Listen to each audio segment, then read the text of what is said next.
Oi pessoal, tudo certo? Hoje trouxe para vocês um assunto relativo à questão do mercado das relações, ou mais precisamente do livre mercado das relações, ou do suposto, livre mercado das relações, e fazer a comparação com o livre mercado, então, no sentido econômico. Então, traçarei aqui alguns pormenores das relações possíveis para a gente compreender esses dois tipos de mercado.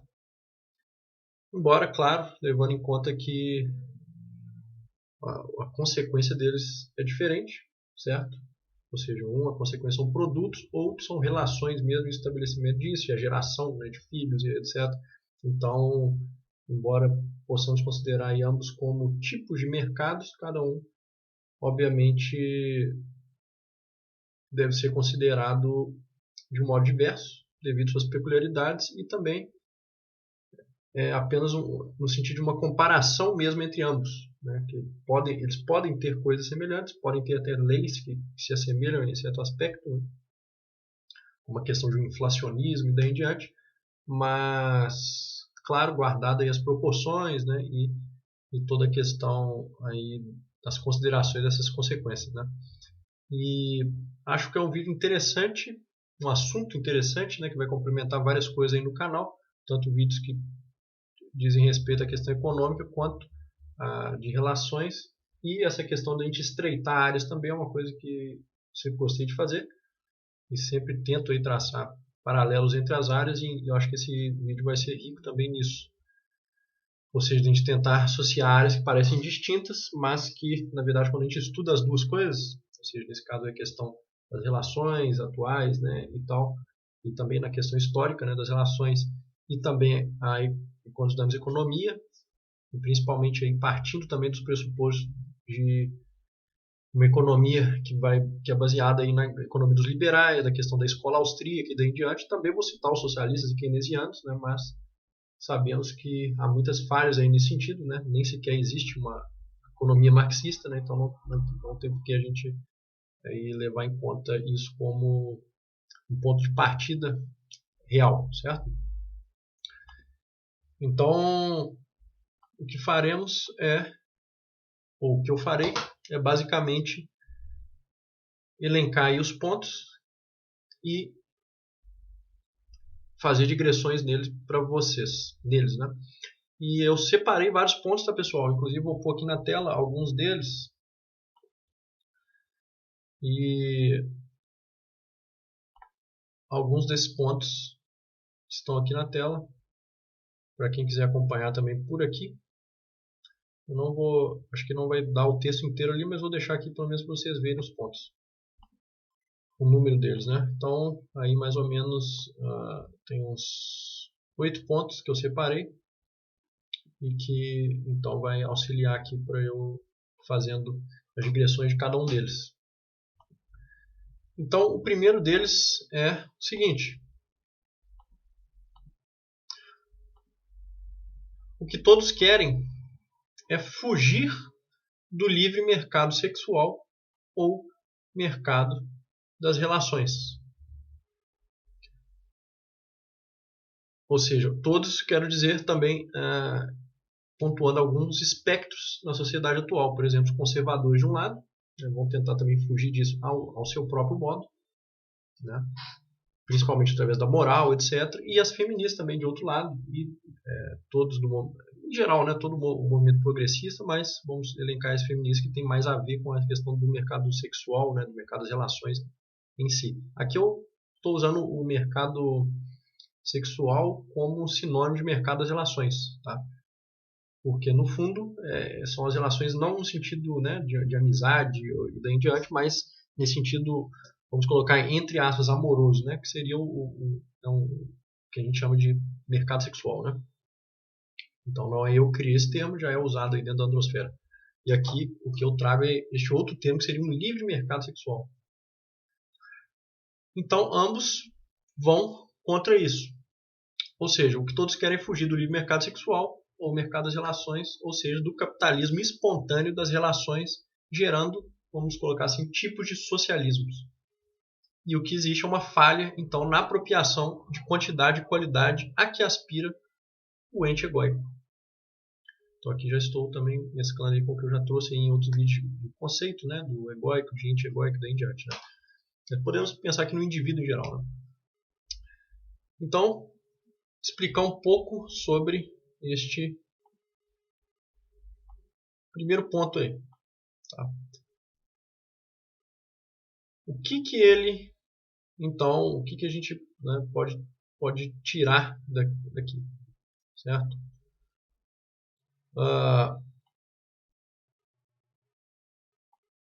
Então, isso, o que todos querem fugir desse livre mercado sexual, né, etc. Né? Aí, dando esses exemplos, conservadores, feministas e tal. Ou pelo menos qual é o modo, né, pelo qual eles vão fugir. Como eu disse, conservadores através da moral. Depois vocês vão ver mais para frente o porquê disso. Né? E as feministas também através de uma outra moralidade, certo? Criada através de valores que não são os valores conservadores, daí em diante daí esse choque atual. Certo? A gente vive uma geração onde há o choque dessas culturas, né, e daí em diante. Só que cada um quer a apropriação deste livre mercado a seu próprio modo. Né? Nenhum deles querem simplesmente deixar este livre mercado fluir no seu, enfim, na sua fluidez máxima, certo? Ou seja, estão fugindo de um capitalismo espontâneo das relações, tal como quando a gente cria regulações dentro de um mercado, a gente está fugindo também de um capitalismo, certo? O Hoppe, por exemplo, traça aí no livro Capitalismo e Socialismo justamente uma régua, certo? Para a gente pensar nessa questão. Qual país seria mais capitalista e qual mais socialista? Ele vai traçando aí justamente as regulações dentro da economia, entre outros pontos, mas principalmente em termos econômicos, né? Vamos pensar o socialismo no sentido econômico, não apenas no sentido dos valores ou da moral, né? E daí em diante. Mas, então, ele traça uma régua nesse sentido. Então, a gente poderia ver através da própria intervenção. Então, quanto maior essa intervenção, mais socialista é. Quanto menor a intervenção, mais capitalista seria. Certo? Então, por isso, nesse sentido, a gente pode falar do capitalismo espontâneo das relações. Ou seja, quanto menos regulada essas relações são, maior seria, vamos dizer assim, o capitalismo nelas. Certo? E quanto mais reguladas, mais elas tenderiam a uma socialização, digamos assim, né? Por causa de uma própria intervenção, seja moral ou em outros sentidos, né? E por que, então, que eu coloquei ali uma falha na apropriação de quantidade e qualidade a que aspira o ente egóico? Porque, no fundo, né, o que os indivíduos eles estão buscando? Eles estão buscando, primeiro, quantidade e qualidade nas coisas, certo? E aqui, quantidade e qualidade, nesses termos econômicos mesmo, estou trazendo aqui algo que é simplório, certo? Quantidade e qualidade. Parece que quando a gente põe isso nas relações, parece que a gente está tornando elas muito utilitaristas, né? Ou reduzindo isso. Claro que é um reducionismo grosseiro, mas a gente precisa dessa redução justamente para conseguir conceituar isso de algum modo. E comparar com este outro ponto. Aqui eu não estou querendo esgotar a questão das relações humanas, tá, pessoal? Mas como eu estou comparando a questão das relações no mercado né, de relações, o mercado sexual, com a questão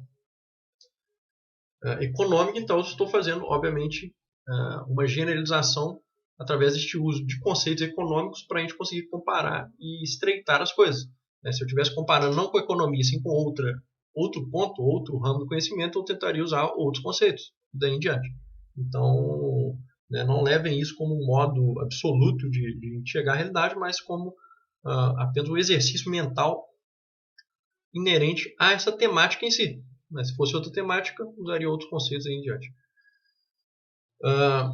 Então, vamos pressupor que esse ente egóico, né, o indivíduo em si, ele aspire, na verdade, né, à questão de uma maior quantidade de coisas e uma maior qualidade também.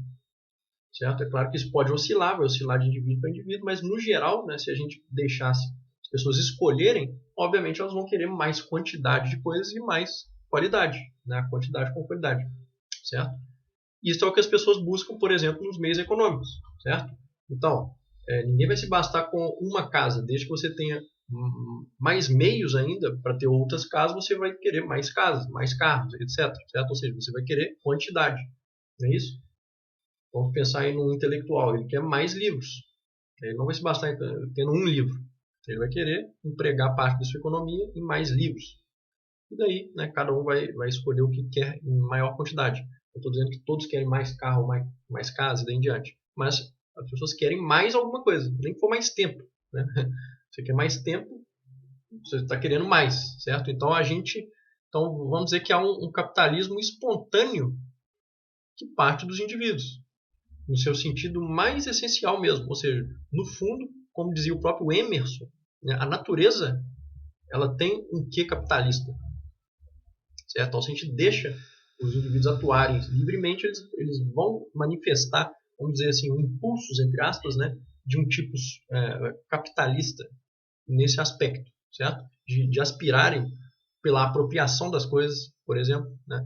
Por aspirarem justamente pela quantidade, pela qualidade, pela escolha, pela seleção e daí em diante, certo? E este Emerson que eu estou citando é o Ralph Waldo Emerson, né, que é o filósofo americano, ali do movimento dos transcendentalistas, etc. E ele diz isso, né, que a própria natureza é capitalista no seu livro de ensaio chamado, no Brasil, chama-se Sobre a Conduta da Vida. Então,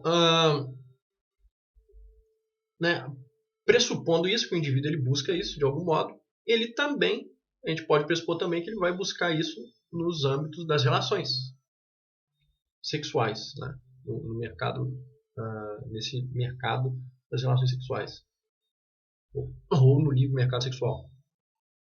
Em que aspecto ele vai buscar? Por exemplo, né, se um homem realmente puder e tiver o poder de escolha, ele não vai querer uma mulher, ele vai querer mais mulheres. Né? Ele pode até ir contra o seu impulso, mas o impulso dele, digamos assim, mais natural, vai jogá-lo para a poligamia. Né?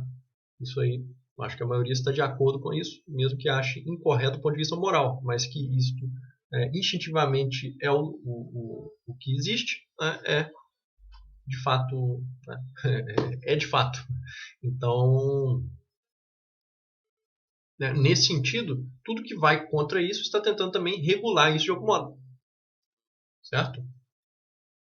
Então, de fato, tal como no mercado, de um lado, econômico, ele está buscando maior quantidade de coisas, no mercado sexual também ele vai pressupor isso. No caso da mulher, talvez ela também tenha essa ânsia por mais parceiros, certo? Talvez não tanto quanto o homem, em função da testosterona e daí em diante. Só que nela, o que vai prevalecer, talvez, a diferença seja que ela vai querer a maior qualidade, né, devido aí à questão da hipergamia, né, já estudada aí na androsfera e comentário e tal. E nesse sentido, então, essas variáveis, né, em ambos os sexos, talvez não sejam as mesmas, né, no sentido da procura, ou seja, a quantidade e qualidade. No homem, talvez ele procure mais quantidade e menos qualidade, embora se ele puder ter a maior qualidade, ele também vai ter. Né? Se ele puder ter as duas coisas, ele vai ter. Enquanto a mulher talvez valore mais a qualidade ao invés da quantidade em si. E talvez então seus impulsos levem menos a querer o impulso sexual, né, a ter muitos homens e prezar pela qualidade, né, de um homem ou de mais homens, mas um menor número, digamos assim, do que o homem ao que o homem seria movido. Né? Então, mas em ambos os casos a gente pode julgar assim, pelas mesmas variáveis que a gente julgaria no âmbito econômico. Certo? E aqui existe um paralelo de fato. Né? E isso se volta inclusive lá naqueles vídeos em que eu disse sobre a apropriação dentro da questão que a gente chama de questão amorosa, né? E daí em diante, e como que na verdade o outro é sentido como um meio, né? E como que há a relação de apropriação como se fosse de um objeto, certo? Mesmo não sendo um objeto, e as relações de força que existem entre os indivíduos, e por isso eles não tratam os outros como objeto, não porque eles não aspirariam a simplesmente isso, mas sim porque existe a força que um impõe ao outro e, portanto, né, você não vai tratar um outro como se trata um objeto que você trataria no mercado econômico, certo? Então, existem essas diferenças porque os produtos no mercado econômico eles não têm uma contraposição de força. né, porque só o ser humano, né, ou um animal também, teria uma força de ação, né, para agir contra. Então é por isso que eu tenho essa caneta aqui, porque eu consigo impor minha força sobre ela e eu tenho como minha propriedade. Eu não tenho uma pessoa como propriedade, porque a outra pessoa também tem uma força para impor-se contra mim. Então, nesse sentido, mesmo que eu pudesse aspirar a isso, eu não conseguiria, né? Embora isso já tenha existido em outras épocas. Por exemplo, na escravidão, ela é isso, né? Ou seja, quando a pessoa não tem a força necessária para impor-se contra a outra, então ela vira um objeto dessa outra, digamos assim, né? Então, ou seja, a gente vê que existe sim esse impulso, né, de uma apropriação, inclusive, dos próprios corpos. Só que ele não se estabelece devido ao jogo de força, por exemplo, atual, né? Então, quer dizer, é um assunto profundo, né? É um assunto difícil de falar sobre ele, né? Porque quando começa a se tratar disso e dessas questões assim, começa a ficar mais espinhoso, né? Mas aqui eu estou falando justamente de um jeito mais realista possível e, né, infelizmente, talvez não seja o que as pessoas querem ouvir, né? Principalmente eu falar dessa questão da apropriação e daí em diante. Mas, então, por que que há esta falha, portanto, né, nisso que eu chamei de apropriação de quantidade e qualidade? No caso, então, de um não livre mercado das relações, que é o que existe atualmente e o que existia, né? A gente não tem um livre mercado das relações, talvez nunca tenha, mas então por que há essa falha na apropriação? O que eu quero dizer com isso, nessa falha de apropriação de quantidade e qualidade, a que aspiraria fundamentalmente de indivíduos, né? Há essa falha nessa apropriação de quantidade pelos pontos que eu vou elencar a seguir. Então vai ficar mais claro aí para vocês, ok? Então o próximo ponto que eu coloco é, por exemplo, aí a questão do número 2. Quer dizer, os não favorecidos pela genética, vamos dizer, na loteria genética, né? Ou no status, etc., né? Vamos colocar aí riqueza também e daí em diante, tenderão a cooptar a moral, né? Cooptarão a moral para limitar o livre mercado das relações. Isso não quer dizer que sejam necessariamente homens assim que vão fazer isso, né? Pode ser até um homem que foi favorecido pela genética, ele vai também corroborar para isso de algum modo. Ele pode, digamos que, ser cooptado por essa moral e trabalhar nesse processo também, né?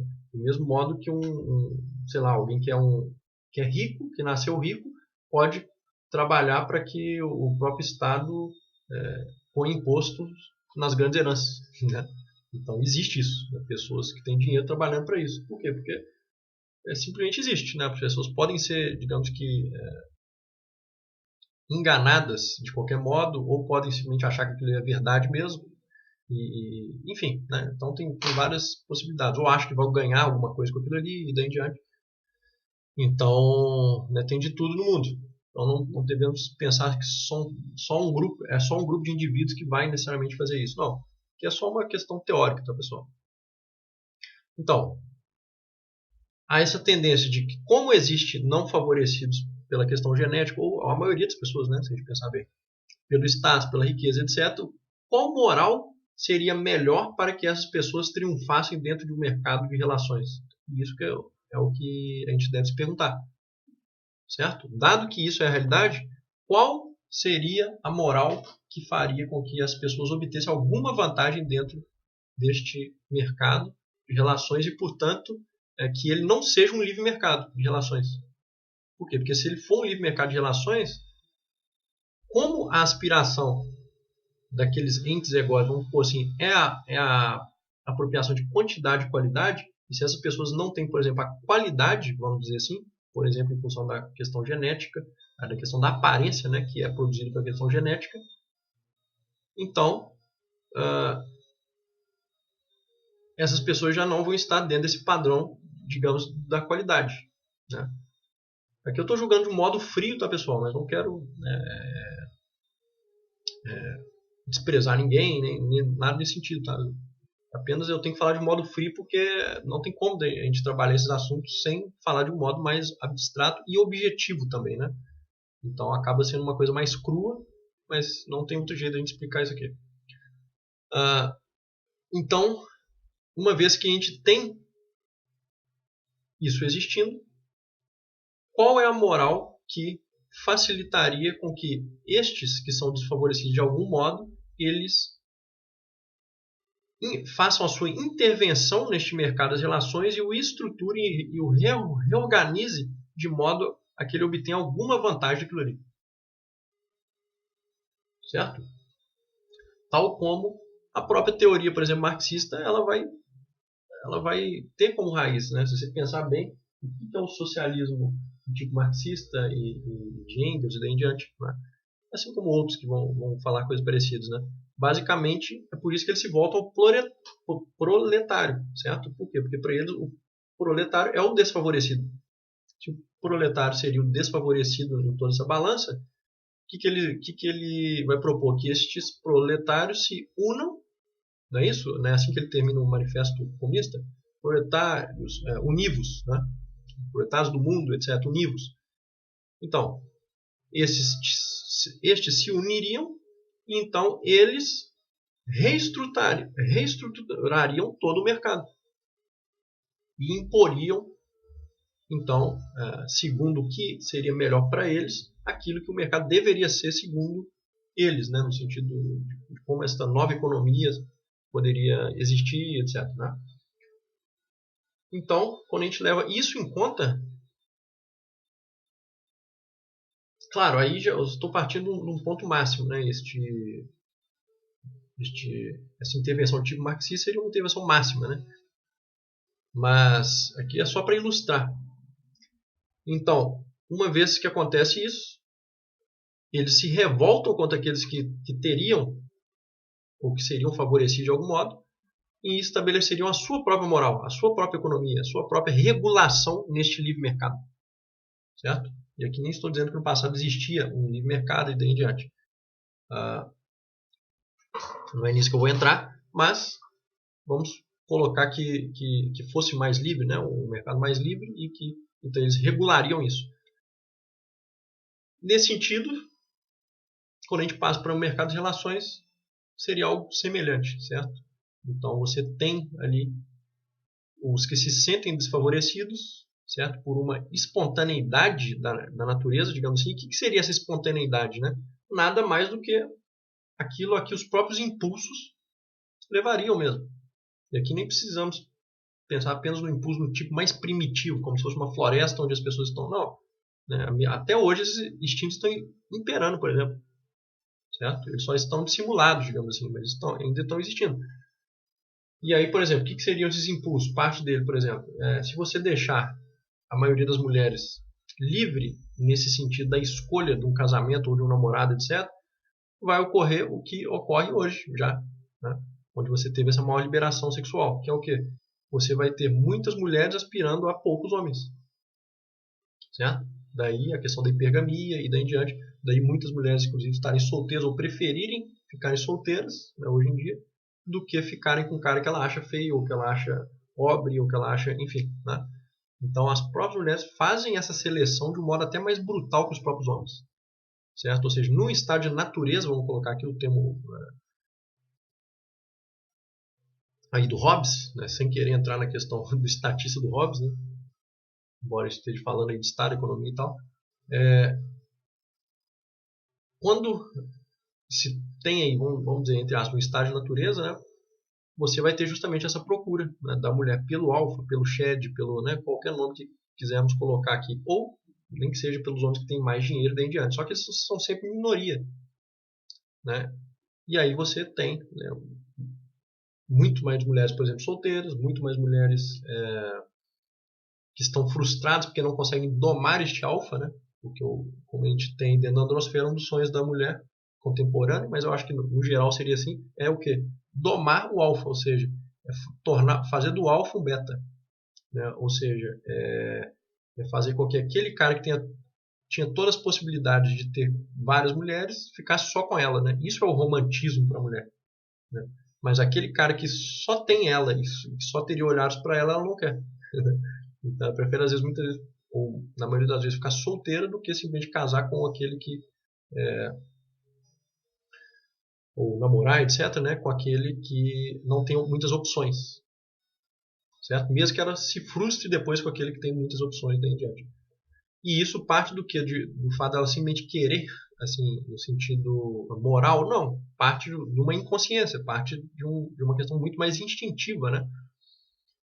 E é por isso que então surgem, por isso não, também por isso surgem essas regulações, ou existiam mais regulações no passado, neste mercado sexual, para que esse tipo de coisa não ocorresse. Ou seja, quando a pessoa não tem a possibilidade de escolher, por exemplo, no caso da mulher, quando ela não tinha a possibilidade de simplesmente escolher o alfa, ela tinha que se bastar com o outro cara. Só que também nisso você vai ter outros problemas, que é o quê? Você vai ter uma mulher insatisfeita também, porque a pessoa está casada com alguém que ela não queria estar casada, como ocorria muito no passado. Né? Ou seja, nos dois casos você vai ter insatisfação e vai ter problemas. Né? Só que, claro, do ponto de vista de uma organização social, então, no sentido da reprodução também, né? As sociedades tendiam a se reproduzir até por causa das guerras também, né? E daí tem todo um contexto histórico. Vamos dizer então que havia esta regulação nesse mercado das relações para que, por exemplo, você tivesse uma sociedade que você tinha mais pessoas casadas para se reproduzirem mais, para ter mais gente para ir para a guerra, para, sei lá, para trabalhar, para, enfim, e daí em diante. Certo? Então, do ponto de vista de uma organização social, existiu esta questão justamente aí de uma regulação do mercado sexual. E aqui eu não estou me colocando nem a favor nem contra, eu simplesmente estou tentando falar o que era, o que é, e tentando então compreender um pouco a partir do ponto de vista dessas conceituações que eu trouxe aqui. Ok? E aí, continuando então no texto, né? Não favorecidos pela genética, status, riqueza, etc., cooptarão a moral para limitar o livre mercado das relações. Então, mais uma vez aqui, volta ao início lá do texto, ou seja, que todos querem fugir desse livre mercado sexual. E aqui eu não estou falando que também que esta fuga é benéfica, tá, pessoal? Eu até sou curioso para saber o que seriam realmente as sociedades dentro deste livre mercado das relações. Né? Tal como aí, muitos libertários ou liberais, etc., né? Procurariam por um livre mercado econômico, né? Por que não haveria também conjuntamente uma procura pelo livre mercado das relações? Certo? Porque se como eu vou pôr lá mais para frente, tem a questão toda também da prostituição, etc. E ali vamos entender outras coisas também, tá? Que então existiriam no caso de haver um livre mercado das próprias relações. Bom, vou continuar ali o terceiro ponto. Vou arrastar um pouco aqui para vocês lerem também. A feminista é contra o livre mercado econômico, porém auxilia na expansão do livre mercado das relações. Então isso aqui é apenas uma contradição aí que eu elenco e que eu julgo interessante. Eu vou tirar esse daqui e vou apenas ler os pontos da pessoa. Então, é um ponto que eu achei interessante, por quê? Porque, de um lado, a gente tem as feministas que advêm de uma cultura marxista, naturalmente são contra o livre mercado, certo? No seu sentido econômico. Porém, em certo sentido, elas auxiliam na expansão do livre mercado de relações. Por quê? Ao irem contra justamente os ditames que estavam estabelecidos por uma cultura conservadora, ou simplesmente uma cultura do passado, vamos dizer assim, né, elas abrem portas, por exemplo, para a quebra de determinados limites que justamente conservavam este mercado de um certo modo. Certo? E, nesse sentido, abrem para outras formas dentro deste mercado de relações, mas que acabam convergindo por um livre mercado de relações, que é a situação que a gente tem atual. Né? Que não é um livre mercado das relações, obviamente completo, nem nada assim, mas a gente pode dizer que ele é mais livre do que era. Certo? E então surge um paradoxo, né? Porque se elas são contra o livre mercado de um lado, porém, no sentido de um livre mercado sexual, elas acabam inconscientemente, ou não é a palavra certa, na verdade, sem quererem, né? Sem desejarem isso, elas acabam corroborando para a expansão desse livre mercado das próprias relações. E exatamente por isso, porque, como o exemplo que eu elenquei antes, nessa questão, por exemplo, das mulheres hoje, tal como os homens também, né? Ao não terem mais a questão das famílias, por exemplo, dizendo com quem a pessoa deve casar e daí em diante, né? O que limitava um pouco esse mercado. Hoje, justamente com essa livre escolha, você tem muita concentração sobre determinados homens que vão ter ali ou uma genética mais favorável, vamos colocar assim, ou um status ou uma riqueza e daí em diante. Então você tem muitas mulheres atrás desses homens e, portanto, você tem, vamos dizer assim, um desequilíbrio muito maior nesta curva, certo? Ainda mais por causa das redes sociais, onde você tem pessoas ali com muito mais seguidores ou pessoas que postam a sua vida de determinada maneira, então existem as comparações e daí em diante. Então, tudo isso cria, né,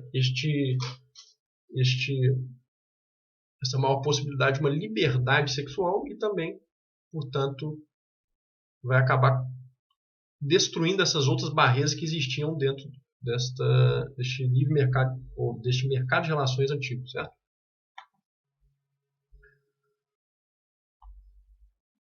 O ponto 4, então, eu escrevo que, porém, isto até o limite em que o grupo daquelas que não ganharam a loteria genética sai perdendo. Então passam a tentar regular tal mercado segundo uma moral que as beneficie. Por exemplo, com a ideia de que todas as mulheres são belas igualmente, né? Então a gente tem esse movimento aí, atual, mas que, né, provavelmente vai ter no futuro também, que justamente parte disso. Ou seja, eu quero colocar aqui que, se por um lado sim, o feminismo ele acabou destruindo certos limites que existiam dentro do que a gente pode chamar de um mercado das relações antigos, por outro lado, ele acaba percebendo, ou seja, o próprio feminismo ele acaba percebendo que existe isso aí, ou seja, destruição dessas questões passadas, e que então se deve colocar algo no lugar ao invés de deixar este livre mercado agir. Então, mais uma vez, até mesmo as feministas, como eu disse lá no primeiro tópico, elas estão fugindo também do livre mercado de relações. Porque se por um lado elas já estão buscando liberdade, quando essa liberdade chega, um grande número acaba saindo perdendo com a liberdade. E então se quer novamente regular a favor daqueles que estão perdendo. Por quê? Porque aqueles que estão perdendo. Porque se a gente pegar, né, vamos dizer, as mulheres mais bonitas, por exemplo, as que têm mais dinheiro, elas não perdem com o livre mercado de relações. Pelo contrário, elas são até mesmo, elas vão ter muito mais opções, digamos assim, né, do que teria no passado, por exemplo. Por quê? Porque se no passado as relações eram muito mais assim, ó, tal homem tem que casar com tal mulher, tal homem, né, você não tinha a separação, por exemplo, daí em diante. Com isso, hoje, né, com a possibilidade de separação, com a questão de que esses homens também podem ter muito mais escolhas, vamos dizer, esses homens destacados, né, daí em diante, essas mulheres que são muito bonitas, elas o que tendem a poder ter um poder de escolha maior do que até mesmo uma mulher bonita do passado tinha. Certo? Por quê? Porque ela tem contato, ela pode ter contato, inclusive através de redes sociais, etc., com homens de todo mundo, né? Então, algo que nem existia no passado. Então, quando você pega todas essas variáveis, né, naturalmente a mulher que foi favorecida por essa loteria genética e por outros pontos, ela, o quê? Para ela, não é ruim o livre mercado das relações. Certo? Tal como para o homem que também ganhou na loteria genética em diante, também esse livre mercado não é ruim. Ele é ruim para o quê? Para um tipo de pessoa, para um grupo, ou talvez até para a maioria das pessoas. É por isso que eu coloco que, então, elas, devido à ânsia dessa maioria, vai se tender a existir essas regulações. Certo?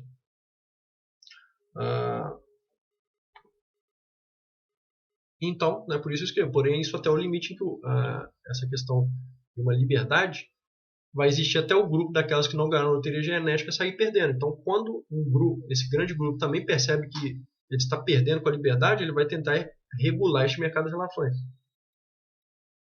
Certo? Criando, por exemplo, meios morais. Né? Ou seja, um tipo de moral que diga, por exemplo, que não existem mulheres feias bonitas, existem só mulheres, todas são iguais, todas são bonitas. Para que isso? Para forçar uma valoração por parte do homem sobre todas, né? Ou seja, o homem deve valorar igualmente todas as mulheres, né? O que é naturalmente absurdo, né? Mas aqui eu não estou dizendo que você não tem que valorizar as pessoas como, né, humanos, né, tratar bem, etc. Não é isso. Mas eu digo, né, no sentido sexual, no sentido, inclusive, né, de você não apenas ter sexo, mas também ter um namoro, um casamento, etc. Ninguém julga as pessoas igualmente, né? Senão a gente também poderia pedir simplesmente para as mulheres agora começarem a sair na rua e namorar os mendigos, né? Por que ninguém faz isso? Fica uma mulher bonita não sai de casa e namora um mendigo, ou até uma mulher que não seja muito bonita. Por quê? Porque ela não valoriza todos os homens igualmente. Do mesmo modo, é impossível que os homens valorizem todos os tipos de mulheres igualmente. Né? Então é simplesmente algo absurdo, né? Mas a gente passa por um período em que essa moral tenta ser imposta de algum modo. Né? E isto como uma consequência desta causa que eu estou elencando aqui, eu acredito. Né?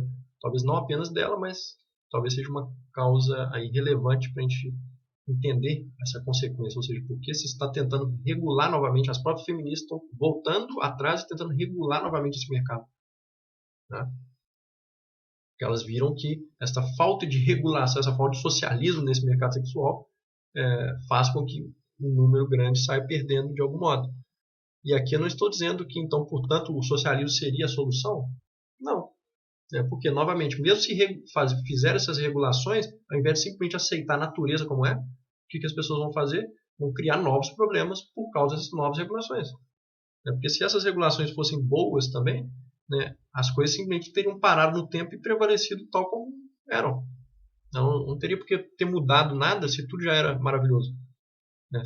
As coisas foram sendo mudadas justamente porque você tinha pessoas insatisfeitas. Se existiam insatisfações, né, naturalmente não era tudo perfeito. Então, simplesmente, né, vai haver uma troca de problemas. Certo? E então, número 5. Como eu escrevi então, ó, e tal como esta regulação se baseia em uma mentira, ou seja, geralmente essas regulações do mercado sexual são baseadas em mentiras, né, falácias, em golpes e daí em diante. Né? A maioria das regulações do mercado de relações resultaram de ilusões forçadas. Por exemplo, a ideia de amor verdadeiro entre um casal sem atração genuína. Então a gente vê que, por exemplo, se precisou criar até o próprio mito de um amor romântico que pairaria na vida de todos, né? A questão de uma alma gêmea e daí em diante, né? Para todos. Né? Ou seja, uma democratização da existência de uma alma gêmea, né? O que também é absurdo. Né?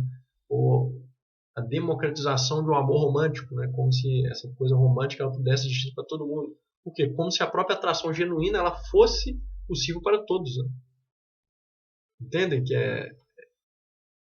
isso tudo é uma ilusão, na verdade? A atração genuína existe para pessoas que realmente geram nas outras pessoas uma grande atração. Certo? Mas isso não é uma coisa que todos vão gerar. Essa grande atração. Então, nessa medida, né, quando se tem essa ideia de um amor verdadeiro que ele existe independente de uma atração genuína e daí em diante, né, você tem aí essas ilusões que, por sua vez, são usadas no sentido de se alimentar ou pelo menos dar um sentido para a existência deste mercado regulado das relações. Certo? Então, você tem a regulação desse mercado das relações e você tem uma justificativa abstrata para isso. E daí vem grande parte do próprio romantismo, etc. Que é um tema que eu já tratei aqui exaustivamente no canal, né? Então faço aí um complemento já com essa nova perspectiva aí. Então, quer dizer, no fundo é isso. O romantismo, né, essas ilusões, etc., elas nascem como uma justificação abstrata da regulação do mercado de relações. Para sintetizar aí de um modo mais conceitual. E aí eu complemento. E assim também as regulações no livre mercado econômico são também frutos em geral de falácias. Por exemplo, o equilíbrio de Keynes, né? Para quem nunca estudou aí a questão do keynesianismo, ela traz dentro de si um suposto ponto onde o mercado ia se equilibrar. Todos os economistas hoje sabem que isso não existe, né? Nenhum mercado se equilibra. O mercado ele vive do desequilíbrio. Né? Então não existe esse equilíbrio aí. Então, só que Não existe ele, mas ele foi uma ilusão, digamos assim, que também serviu como um pretexto para que você regule mais o mercado. Tal como existem essas ilusões que são usadas como pretexto para se regular o mercado de relações. Aqui eu faço essa comparação. Né? Outra coisa que é uma ilusão, a questão do distributivismo. Então, né, distributivismo, não que ele seja uma ilusão em si, você pode distribuir realmente, só que vão ter consequências que não estão previstas dentro desse distributivismo, ou mais precisamente consequências negativas. Né? O desenvolvimentismo também seria uma outra ilusão aí, né, estatal, justamente com esse mesmo intento, ou seja, você coloca uma ideia abstrata, o desenvolvimentismo e daí em diante, só que ela no fundo é só um pretexto para se ter aí uma maior regulação. Ou seja, você tem uma regulação do Estado, aí você vem dizer que o Estado está tentando desenvolver as coisas, né, quando na verdade a gente sabe que a intervenção é uma depredação. Certo? Então, quer dizer, toda vez que o Estado está intervindo na economia, ele está na verdade depredando a própria economia. Por quê? Porque ele só pode fazer isso através do imposto e daí em diante, ou seja, basicamente através do roubo. Né? Então vamos lá, número 6. Né? No mercado das relações, as regulações também geram inflação a longo prazo. Então aqui eu detectei uma outra consonância. Claro que a gente não pode pensar em inflação no seu sentido mais profundo da economia. Né? Por quê? Porque aí para a inflação você teria que ter ali um outro conceito análogo dentro do mercado de relações para, por exemplo, a emissão de moedas. Certo? E daí em diante. Então, claro, se a gente for traçando muito a fundo isso, né, geraria uma outra problemática aqui. Mas aqui é apenas para a gente comparar no nível superficial, a inflação nesses dois mercados. Tá? Então, no mercado das relações, as regulações também geram inflação a longo prazo. Por exemplo, no passado, com a regulação sexual, o sexo era mais caro. Um maior esforço para conseguir o mesmo que se consegue hoje de um modo barato. E barato entre aspas, né? Aqui eu estou usando um termo econômico mais uma vez porque eu estou comparando, tá? Mas a gente poderia usar um outro conceito aqui, menos agressivo, vamos dizer assim, né? Então o que eu quero dizer com isso? Que você também pode inflacionar uma determinada coisa dentro do mercado das relações, dependendo do tipo de regulação que existe dentro deste mercado. Certo? No caso, por exemplo, o próprio sexo. Aqui poderia ser outra coisa, mas eu trago aqui ele como exemplo, né, comparando o passado com o presente. Ou seja, hoje um homem consegue, por exemplo, ter sexo, né, de um modo que sai para ele muito mais barato, vamos colocar assim, entre aspas, né, do que um homem teria no passado. Se no passado ele teria que simplesmente casar com uma mulher para obter sexo, imagina, né, basicamente ele está colocando toda a sua energia, toda a sua força, toda a sua vida, toda a sua economia dentro de uma coisa para conseguir o sexo. Então, quer dizer, o sexo era muito caro se a gente pensar por esse lado. E hoje, não. Hoje você não precisa casar para ter sexo. Então, basicamente, né, o valor disto no passado era inflacionado. Então, tinha-se o valor do sexo feminino inflacionado. E isso, aí eu faço uma pergunta, isso não ajudou enquanto causa também do próprio romantismo? O que eu quero dizer com isso? Que uma vez que você tinha esse valor inflacionado, o homem, ao mesmo tempo, ele percebia, às vezes até mesmo sem saber em si, sem ter esse processo de modo consciente, ele percebia esta questão desta inflação, vamos colocar assim. E ao mesmo tempo não seria por isso, ou seja, por um aumento exagerado deste valor, que ele justamente também era impulsionado à criação de um romantismo, certo? Ou seja, no final uma adoração a isso, certo? Porque se fosse algo simplesmente corriqueiro, vamos dizer barato no sentido econômico, não teria porque o homem simplesmente criar tantos meios para criar essa adoração toda, né, a isso que ele cria, sempre onde houveram períodos que a gente chama de um romantismo, certo? Eu não estou me atrelando apenas ao período do romantismo em si, né, histórico, mas vamos dizer a fragmentos de romantismo, né, dessa adoração ao sexo feminino e daí em diante que o homem sempre teve ao longo de vários períodos da história, né? Então, quer dizer, isso também não é fruto destes pontos de um inflacionismo aí, certo? Por quê? Porque vamos comparar com uma questão econômica aqui. O homem, por exemplo, ele vai adorar uma Ferrari, os homens, aqui, homem e mulher, né? Os homens no sentido, não apenas do gênero aqui, mas no geral, o ser humano. As pessoas elas vão tender a valorizar muito um carro que é muito raro, uma Ferrari e daí em diante, certo? Devido ao seu valor e daí em diante. Monetário, né? Então, faz muito mais sentido você pensar que os homens criariam, por exemplo, poemas para glorificar um carro ou qualquer coisa que seja muito rara, né, do que um homem fazendo um poema para né, valorizar o Fiat Uno. Né? Entendem? Agora, coloquemos a mesma coisa no âmbito aí feminino, ou seja, faz muito mais sentido o homem fazer, né, poemas, não sei o que, tudo ao sexo oposto, porque ele tinha um valor muito grande, certo? E daí o inflacionismo, do que ele simplesmente ficar fazendo tudo isso por algo que não teria tanto valor, ou seja, não seria inflacionário nesse aspecto. Entendem? Então, ou seja, quando ele cria essa multidão de coisas para adorar este sexo, digamos assim, ele, na verdade, simultaneamente está colaborando para este romantismo. Né? Então, é interessante, né, a gente pensar por esse lado aí, de todas essas variáveis, como que elas também ajudaram nessa criação de uma ilusão romântica e daí em diante. Né? Tanto que, na verdade, isso está, sim, vinculado a uma questão de tipo econômico dentro das relações. Né? Então, aí eu continuo. E mesmo a prostituição no nível mercado de relações seria menos inflacionada, pois com menor moralização sexual, mais prostitutas haveriam e, portanto, o preço decresceria. Aqui eu já entro mesmo unindo as duas coisas, né? Porque quando entra a prostituição, é interessante que ela passa a corporizar a própria questão econômica dentro da questão do mercado sexual. Aí os dois mercados de fato se unem, né? Quando entra a prostituição. E aqui a gente nem precisa pensar simplesmente na prostituição em si, na clássica, né? Mas poderia inclusive ser esta hoje que é mais velada, né? Esta, por exemplo, de OnlyFans e não sei o que, né? Tudo isso se enquadraria dentro desse quadro geral, né? Toda essa questão digital, né? Então, o que eu quero dizer com isso? Mesmo a prostituição de mercado de relações seria menos inflacionada. Por quê? Porque, né, com menor moralização sexual, mais prostitutas haveria.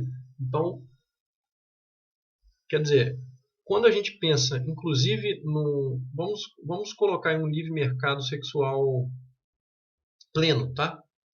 Claro que eu não consigo aqui pensar abstratamente em todas as variáveis que vão ter dentro dele, mas uma delas seria a problemática de que então os homens diriam, tá, mas se todas as mulheres então no livre mercado sexual real elas tenderiam a ficar com os homens mais belos, mais ricos e daí em diante, todos os outros ficariam sem mulher, né?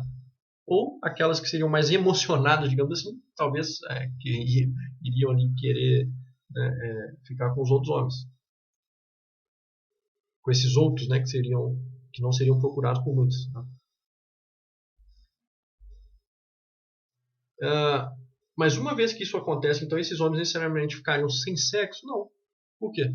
Porque justamente se você tem de fato um livre mercado também sexual total, isso quer dizer que, sim, muitas mulheres estariam procurando estes homens aí do topo, né, e prefeririam muitas vezes, como ocorre hoje, ficarem solteiras do que ficarem com homens que não são do topo, ou que não estão dentro dos padrões delas, que muitas vezes são inatingíveis, né, então acabam solteiros também pelos padrões inatingíveis. O que aconteceria com esses outros homens? Bom, dentro deste livre mercado sexual haveria também uma menor tentativa de uma moralização e por isso ele seria mais livre, certo? Porque como eu disse lá no início, também as tentativas dos conservadores de pela moral regular o mercado acaba sendo algo contra este livre mercado sexual, certo? Então, com nem as feministas, nem os conservadores, ninguém atuando para moralizar este mercado, digamos assim, você teria também o quê? Um maior número de mulheres que tenderiam sim a se usar do sexo como uma moeda de troca, uma questão econômica. Por quê? Porque você não tem isso em massa hoje em dia? Porque por causa também da própria moral, que ainda não deixa de ser conservadora neste aspecto, certo? As pessoas conservam isso. E aqui eu não estou dizendo se isso é bom ou ruim, tá, pessoal? Ou que eu concorde que no futuro haja mais prostitutas. Na verdade, não é algo que me interessa, né, do ponto de vista se eu quero que isso ocorra ou não. Na verdade, não tem como eu prever isso e nem dizer muito menos se vai ser bom ou se é ruim ou o que é. Então, aqui eu simplesmente estou fazendo um experimento mental, né, para tentar aí compreender essas coisas, né? E então a gente pode pensar que se muitas mulheres, tal como hoje ocorre na internet, muitas mulheres que nunca seriam no passado, por exemplo, prostitutas, vamos dizer assim, elas ganham dinheiro com o seu corpo, né, com a venda, a exposição do corpo e não sei o que, seja de um modo mais, né, pornográfico ou não. Então isso ia ocorrer em muito mais escala, em muito maior escala. E de fato, hoje se a gente pensar que um homem no passado, às vezes ele ia passar a vida inteira sem ver uma mulher pelada na vida, né? Hoje ele pode ver o tempo inteiro. Então, por quê? Porque ele pode ver na internet, talvez não a mulher real, mas ele pode ver na internet, certo? Então, isso acaba sendo um fruto do que? Deste livre mercado das relações, pelo menos no âmbito digital, certo? Então, essa maior liberdade sexual que atinge também o âmbito digital, ela gera essa possibilidade, ou seja, de que menos homens que nunca veriam determinada mulher ali nua, eles possam ver porque você tem esta desregulamentação do mercado sexual que havia no passado, certo? Então, nesse sentido, a liberdade aí do mercado sexual para esses homens não é ruim, né? Necessariamente. E aí, do mesmo modo, você teria, então, vamos dizer, muito mais mulheres dentro deste outro mercado, alimentando este mercado, e, portanto, mesmo esses homens que não seriam procurados para um relacionamento do tipo casamento, namoro, etc., né, eles poderiam saciar ali seus instintos e daí em diante de outras formas. Né? E eles simplesmente diriam o seguinte: não, eu não consigo gerar uma atração genuína. Então, se eu não consigo gerar essa atração genuína, para que eu vou regulamentar a sociedade ao meu favor para que gere a ilusão de que eu gere a atração genuína? Né? Então, se eu, de algum modo, no passado, este homem ele teria que também pagar muito caro para ter uma relação que também não era verdadeira, que ele não gera atração genuína, através da questão biológica dele, né? Da questão da beleza, né? que é disposta, por sua vez, pela genética e daí em diante, né? Para que ele vai querer regular o mercado novamente para que gere essa ilusão, né, de um casamento ali para ele? Não, ele simplesmente vai olhar e falar: não, eu não gero essa atração, então se o máximo que eu conseguir é uma atração negociada, e que o máximo que eu conseguiria no casamento do passado também seria uma atração negociada, porque aquela esposa minha ali também não sentiria atração sobre mim, então simplesmente eu afirmaria isso e eu vou então fazer a troca com essas mulheres aí do mercado sexual do futuro, vamos dizer assim, né? Baseado no quê? No fato de que eu só posso ter uma atração negociada. Então aí ele trocaria com essas mulheres, que seriam prostitutas ou qualquer outro nome que se queira chamar, e então ele faria essa atração negociada, que não deixa de ser a que ele teria também no mercado ilusório de casamento. Né? Entende? Eu não sei se eu me fiz bem compreendido aí, mas não é um assunto fácil, né, de se falar e pode gerar muita polêmica, mas bom, estou tentando explicar de um modo mais racional aí possível, né? Então é isso. Então não acredito que necessariamente esses homens vão ter uma vida pior, né? Porque você vai ter talvez até mesmo uma abundância de quantidade, né? Nesse sentido aí, uma abundância maior da atração negociada, certo? Do que se tem ou que se tinha no passado. Então, né, uma vez que ela é escancarada e que esse homem se admite, ele afirma isso, né? Ele poderia ter muito mais opções, inclusive. Como ocorre, por exemplo, com o Sugar Daddy, né? O Sugar Daddy hoje é o quê? Ele sabe que a mulher de 20 anos não tem atração por ele, mas ele não tá nem aí se ela tem atração ou não. Ele simplesmente vai pagar ela para ela fazer companhia lá para ele, às vezes nem sexual, né? E daí em diante. Certo? Porque ele sabe que ele não vai gerar aquela atração. Então, se ele não gera, ele simplesmente sabe que ele vai dar dinheiro e vai fazer essa troca, para ele tá bom e pronto. Né? Então, as relações do futuro eu acho que vão ser muito mais nesse sentido caso se caminhe por uma maior liberdade nesse sentido né, de uma liberação desse mercado sexual, né? Então seriam relações mais cruas, digamos assim, nesse aspecto de um romantismo. Então o romantismo ele já é destruído. Quanto mais você vai aprofundando essa questão de uma liberdade no mercado de relações, certo? Então eu vou falar rápido os outros pontos aqui, pessoal. Já está grande o vídeo. Então eu completo também falando o seguinte. E aí eu faço um adendo a essa questão da prostituição, né? Que é o seguinte: porém, uma existência de um grande número de prostitutas não é algo favorável às mulheres casadas, pois o valor do sexo delas diminuiria. Então, aqui mais uma vez trazendo a questão econômica do valor. E, portanto, são elas mesmas que juntas, no passado, aí pensando na regulação do mercado do passado, faziam força para unir-se contra a prostituição e assim inflacionar o seu valor conjuntamente. Então, quer dizer, imagine que no passado você, de fato, né, as sociedades elas não toleravam tanto a prostituição.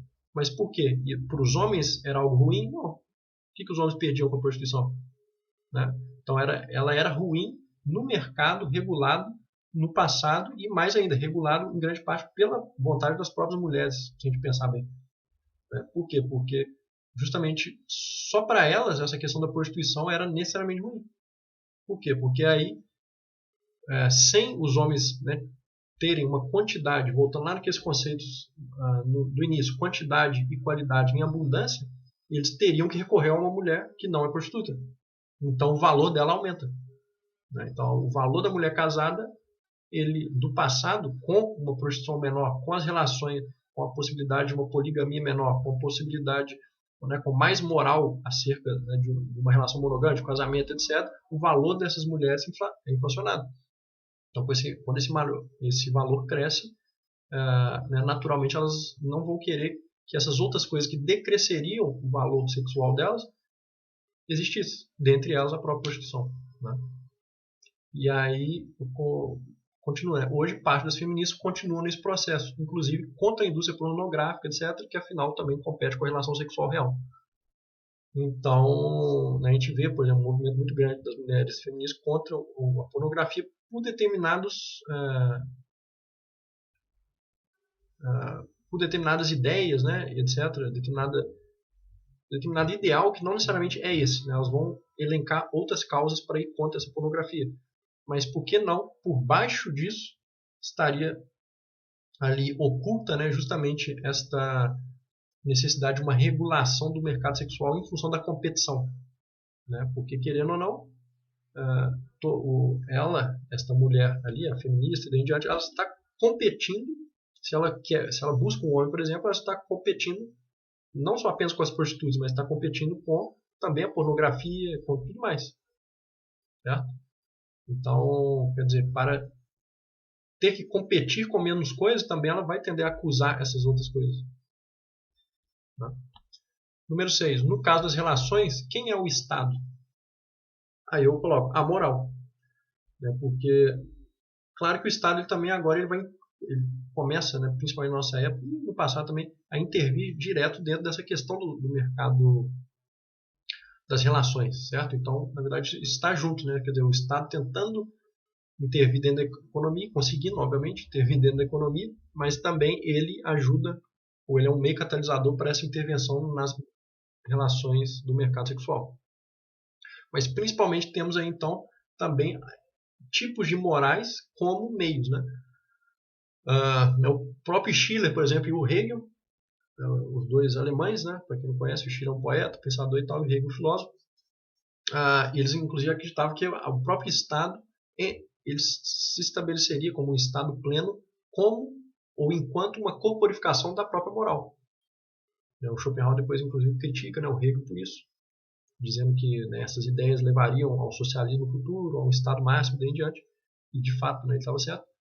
Mas quando a gente pensa, né, então, que essa relação entre Estado enquanto corporificação da moral, a gente compreende melhor ainda essas relações, né, entre aquilo que é estabelecido como moral dentro do mercado de relações e como que o Estado depois vem e ele se usa dessa moral para ele vir de modo jurídico, muitas vezes, e através da polícia, etc., regular ainda mais isso, né, de um modo a dar, digamos que uma legalidade a essa intervenção moral, certo? E aí, o ponto 7, vou passar ele rapidamente aqui, aí cada um interpreta do jeito que quiser, né? Não vou aprofundar nele, depois posso fazer um vídeo só sobre isso, e também é um assunto um pouco mais polêmico, né? Que é o seguinte, assim como a regulação do mercado de relações luta contra o darwinismo, poderiam ser teorias parecidas também, né? Aqui eu ponho o darwinismo como um meio geral, que a gente já reconhece esse tipo de teoria relativa à seleção natural. Então, assim como a regulação do mercado de relações luta contra o darwinismo em termos de seleção natural dos mais aptos, a regulação do mercado em termos econômicos visa a regulação das hierarquias espontâneas. Então, eu faço esta comparação entre os dois mercados, certo? E como que a regulação elas visam isso, né? Ou seja, a gente não deixa com que essa seleção natural, no sentido aí genético mesmo, né? E daí em diante, ela aconteça, né? Ou seja, este é o processo que por trás de tudo está sendo, digamos que, rompido, né? E também, no sentido aí do mercado, não se deixa com essas regulações que existam essas hierarquias espontâneas, que é um termo do Hoppe, tá? Hans Hermann Hoppe tem esse conceito aí de hierarquias espontâneas. Lá no início do canal eu já tratei isso também, numa palestra que eu fiz. Quem quiser saber mais, tem uns vídeos do Hoppe, meu sobre o Hoppe e sobre hierarquias espontâneas. Então é isso. O socialismo, ou a intervenção estatal, etc., ela também tende a fazer com que essas hierarquias espontâneas dentro da economia não existam, né? Ou seja, basicamente você vai contra essas hierarquias no seu sentido capitalista, para então, né, o mercado regulando ele possa elencar as hierarquias que ele quer que existam e não que simplesmente existam através do mercado, né? E o 8, né, uma das consequências de ambos é a piora geral do produto, entre aspas, né? Porque, obviamente, aqui tratando de pessoas, não são um produto, né? Mas estou mais uma vez aí fazendo só esta comparação, o produto como consequência, né? Nem precisa ser necessariamente pessoas, né? Mas as ações das pessoas, né? Então, na verdade, as consequências podem pensar um sinônimo de produto nesse caso aqui como consequência. Ou seja, uma das consequências de ambos, ou seja, de toda a intervenção nesse processo seria a piora geral do produto, entre aspas, né? No primeiro caso, ou seja, na questão do mercado econômico, ou melhor, o mercado das relações, né? Tanto a piora, né, no sentido aí da reprodução mesmo, né, quanto das relações em si. Por quê? Porque você tem a questão das ilusões que são formadas dentro das relações e, portanto, você não pode falar que as relações baseadas em ilusões necessariamente elas vão ter uma melhora, né? Então, uma piora das relações calcadas em ilusões, por exemplo, a questão dos fardos do casamento, né, e toda a questão jurídica e daí em diante. Então, digamos que essas regulações no mercado sexual elas vão ter consequências, a gente pode elencar consequências negativas, né? E no segundo caso, que seria o mercado econômico, é o que a gente já sabe, pior dos produtos em geral, inflacionismo, aumento dos impostos, desemprego, né? Também causado porque você tem um empobrecimento geral, né? E que não é muitas vezes captado aí quando se pensa apenas a nível imediato, certo? E essa era a crítica, inclusive, do Bastiat aos economistas da época dele, que eram voltados ao socialismo e em diante, é que eles só querem ver o que é imediato. Então, por exemplo, você taxa as pessoas e distribui. Isso é uma medida imediata. Né? Mas o que isso gera a longo prazo, esse é o problema. Porque a longo prazo você vai tender por exemplo, né, a um empobrecimento geral. Por quê? Porque você está taxando quem produz e dando, digamos assim, e presenteando quem não produz. Com isso você vai ter mais pessoas que não produzem e menos que produzem. E se não tem ninguém produzindo e só pessoas sugando, naturalmente você tem um empobrecimento geral. Porque chega uma hora que as pessoas não têm de onde sugar mais. Por isso que os estados, por exemplo, quebram. Né? E ele próprio vai se... O que vocês acham que os estados, a maioria deles, inclusive os Estados Unidos, se a gente pensar, né, está endividado, né? Entre outras coisas, por causa desse tipo de processo. Certo? Que você só vai taxando, vai aumentando imposto, vai taxando, vai taxando, vai taxando. E aí, com o tempo, essas próprias pessoas já taxadas e daí em diante, os próprios produtores, né, e tal, você produz menos a longo prazo. e então você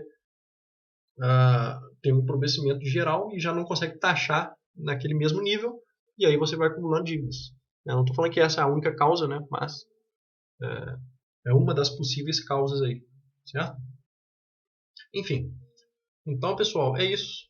Né, um vídeo aí, né, que tem coisas pesadas aí dentro, né, digamos assim, mas não quero que ninguém leve isso aí ao extremo, nem são exercícios mentais a partir desse conceito e que ajudam a gente a entender alguma coisa e fazer uma comparação entre todas as questões, tá?